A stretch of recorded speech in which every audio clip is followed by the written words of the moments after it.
Hey, what's up guys? BriarRabbit here, and today I want to talk about the Xbox One versus the PS4. What we know so far, what we hope to know soon, and specifically, what we really need to know at E3 to give us an informed picture of what is going to happen. Have Sony and Microsoft really convince us to buy their consoles when they're released this year. So let's talk about what we know right off the bat, and let's start off the conversation with games. So, starting off with the Xbox One, we know that Respawn Entertainment's next game is going to be an Xbox One exclusive, or an Xbox exclusive. It may also come out on the 360, we're not sure yet. We'll find out more at E3, they've said so. We also know that COD Ghosts will be a timed exclusive DLC. So just like the current COD games have timed exclusive DLC for the Xbox, so it comes out a month or so before it comes out for the PS3 or the PC, we know it'll be the same policy running forward with COD Ghosts in the Xbox One.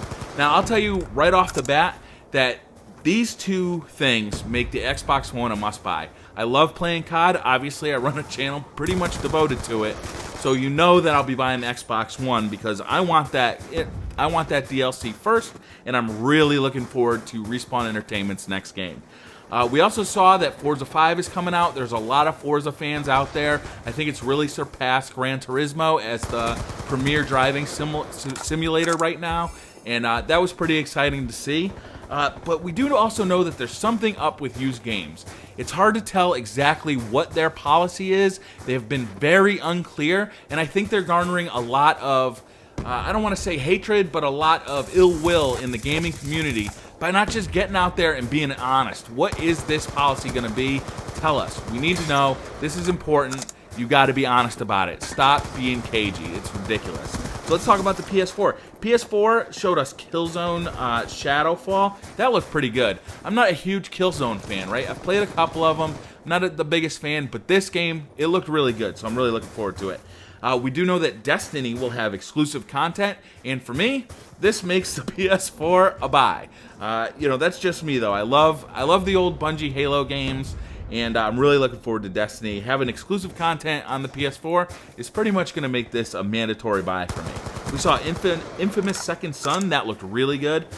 Deep Down and Knack. Knack, I couldn't care less about, but they showed it, and a lot of people are excited about it. So I think overall, the PS4 has really shown more of a software side to their presentation so far. They're showing more software, they're showing more variety of software, they're focusing on getting indies involved in developing software, but Xbox One has really focused on getting those two big games that I'm really excited for coming up, Respawn Entertainment's next game and COD Ghosts timed exclusive. So, you know, it's a toss-up. I think right now I want to buy both.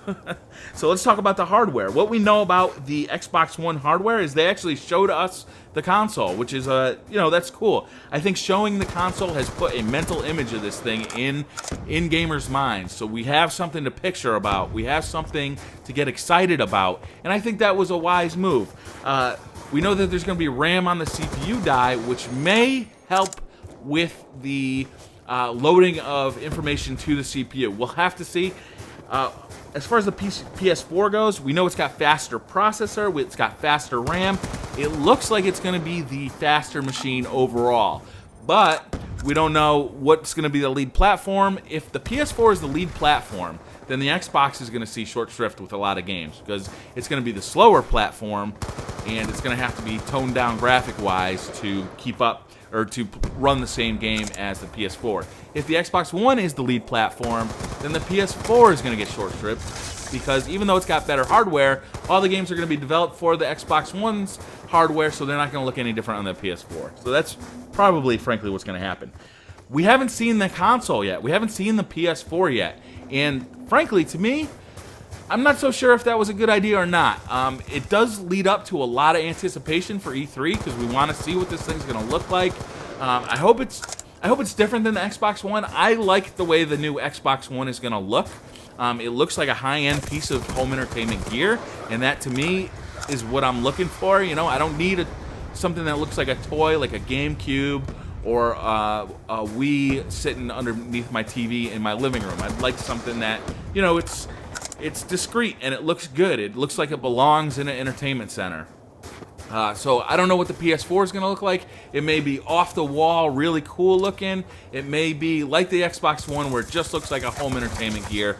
It's hard to tell. I think, so as I'm talking about this, I'm actually getting excited to see it. So I think it may have been a good idea to leave that up in the air for E3 because I think it'll garner a little bit more attention for Sony's announcement at E3. I think it'll show...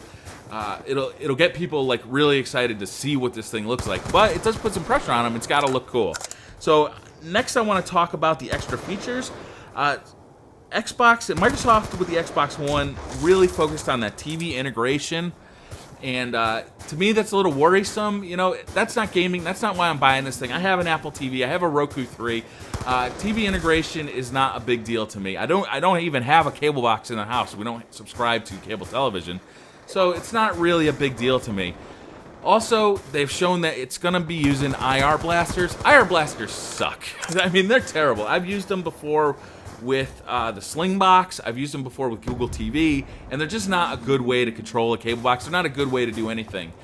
So I'm really disappointed by that. They also showed off that Xbox Glass is going to be this big second screen feature of the Xbox One, and that remains to be seen what that'll be, right?